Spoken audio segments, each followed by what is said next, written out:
On behalf of the entire council, Mike Cohn, who was very active in the project, Alan Levine, Dina Burko, Ruth Kovac, Glenn Nash, and Stephen Erdely, Sam Goldblum, and Sidney Van Isri.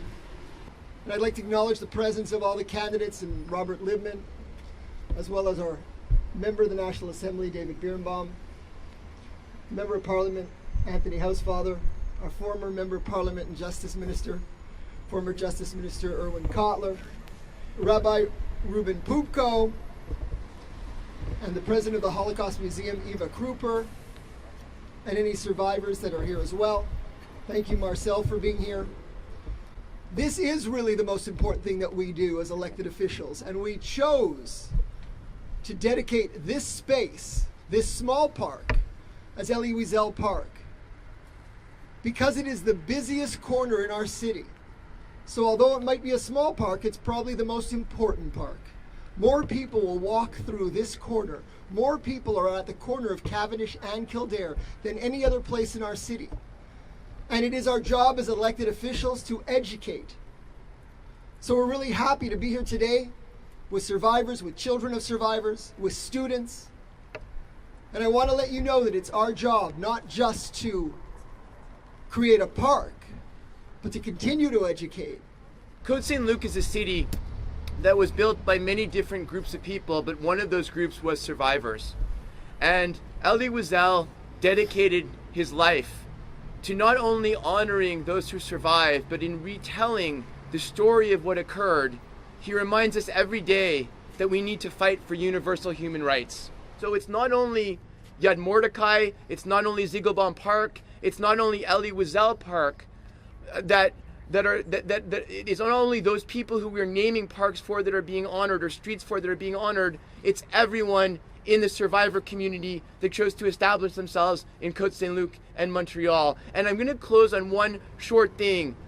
What is absolutely incredible when I see all the candidates here for the election, incumbents, newcomers, that we are not divided, we are united in the fact that we can gather together peacefully in a democratic way and share those universal values of human rights that each and every candidate for council espouses. The opposite of love is not hate, it's indifference. The opposite of beauty is not ugliness, it's indifference. The opposite of faith is not heresy, it's indifference. And the opposite of life is not death, but indifference between life and death. Elie Wiesel spoke those words with the compassion and wisdom that are so almost impossible to comprehend given the horrors of the life he lived. If we're here to honor him and honor survivors, I think we're also here to remember that, like few other individuals, Nelson Mandela, Mahatma Gandhi, Maimonides, I would dare to say Irwin Kotler, there are certain individuals who have reminded us of our moral duty each day. I too am a survivor of the Holocaust, with a miraculous story of survival, just as all survival stories are miraculous. Therefore, to be present today is a special privilege for me. On this occasion, when we gather together this morning to honor and commemorate a hero, Elie Wiesel, a man through his eloquence, his humanity, and his wisdom, succeeded in helping people all over the world to comprehend the enormity of the Holocaust and the horror of genocide. He entreated us to take on the responsibility to uphold human dignity and human rights. His moral leadership was universally unquestioned, and we still mourn his passing and feel his absence among us deeply. Nous avons la responsabilité de passer cette mémoire à nos voisins, à nos enfants, à postérité. L'horreur de Shoah ne peut pas être changée.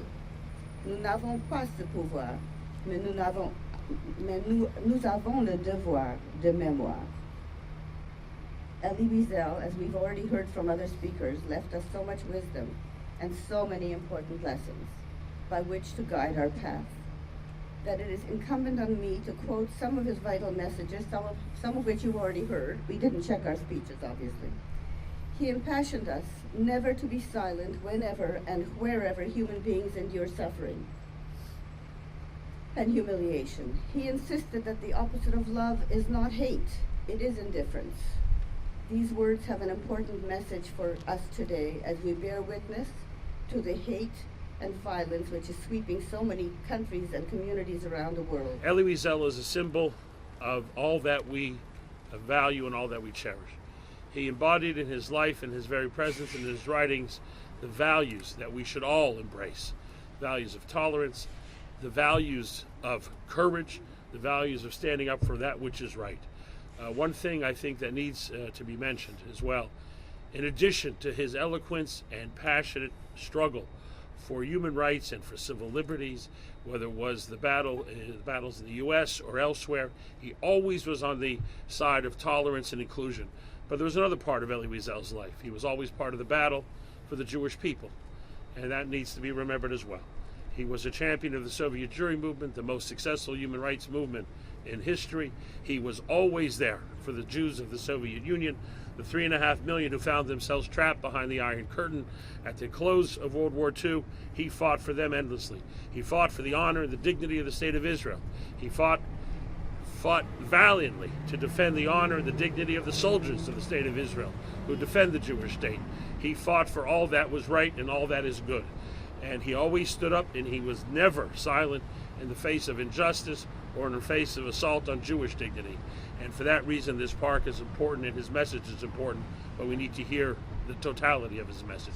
I'd just like, because I normally don't do this, just to read something that I wrote on the occasion of the Shloshim, the 30th day of his passing. And I wrote then, and it bears for me at least recall today. The passing of Professor Elie Wiesel was and remains a personal and profound loss. It is akin to the passing of a Lamed Vavnik, which, as legend has it, are the 36 righteous people living in the world. Their just lives at any given moment redeem humanity. This is how I always felt about the person who was my teacher, mentor, role model, inspiration, and friend for 50 years. In a word, the most remarkable and inspirational human being I have ever encountered and had the honor to work with in common cause. Indeed, Elie Wiesel's life's work, his life itself, is a source of learning and inspiration for us all. In remembering Elie Wiesel, we remember and celebrate the life of a tzaddik, a just and righteous person who has come to symbolize and embody the conscience of humanity, not only by and for Jews, but by and for humanity as a whole. When the Nobel Prize Committee awarded Elie Wiesel the Nobel Peace Prize in 1986, the choice was greeted with international acclaim, for it was difficult to imagine any other person in the world who had so commanded the respect of political leaders and the people themselves, who had become our collective moral compass in a world devoid of moral leadership, our brothers and sisters keeper in a world of amoral international bystanders.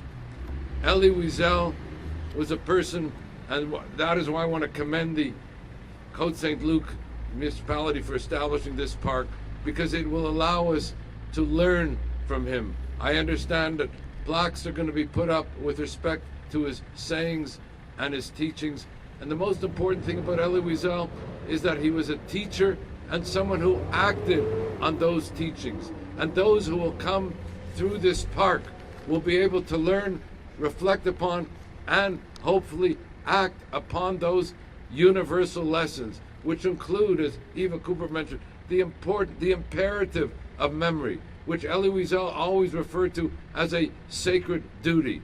What he said about the Holocaust, which particularly is required to be understood and appreciated today, that, as he put it, the Holocaust was a war against the Jews in which not all victims were Jews, but all Jews were targeted victims.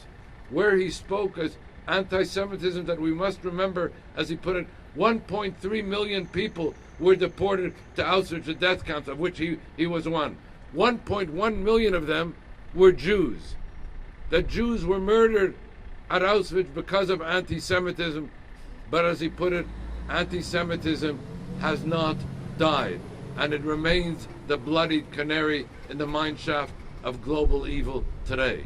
And as all those before me have said, his constant reminders to us about the danger of silence in the face of evil, about the danger of indifference and inaction in the face of a mass atrocity, of the responsibility to intervene and protect, of the responsibility to act on behalf of political prisoners, to let them know that they are not alone, that we stand in solidarity with them. As he put it, we always will stand in solidarity with the victim, never with the oppressor, always with the tormented, never with the tormentor. These are lessons which we must not only learn, and this park will help us learn them, but these are lessons that we will always have to act upon, and because of Elie Wiesel and his lessons, we can make this a better world. Thank you.